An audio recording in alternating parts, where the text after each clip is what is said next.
How to use the Library APA Guide. For building citations or checking citations from online generators, use the Fleming Library APA Guide.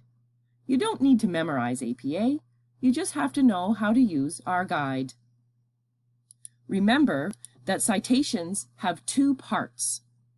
The in-text in the body of your work that tells your reader each time you've used a source, and the reference list at the end with the full publication information for each source you have used.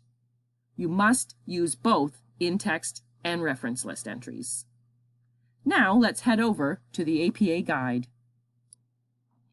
From the library homepage, scroll to the large icons and select Citations.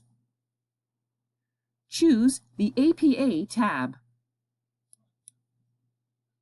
There is a lot of helpful information here, and it is worthwhile to explore this whole guide, but today we will go straight to the tab Citation by Source.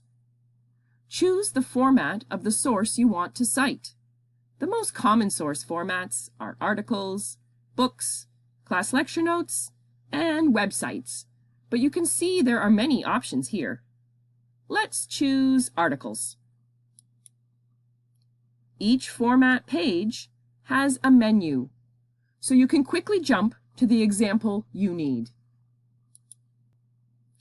Each source type has a template, which tells you what information you need and what order it goes in.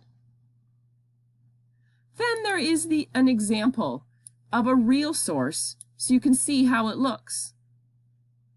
Using the template and the example, examine your source for the pieces of information you need and put them in the correct order. You may need to look at more than one example.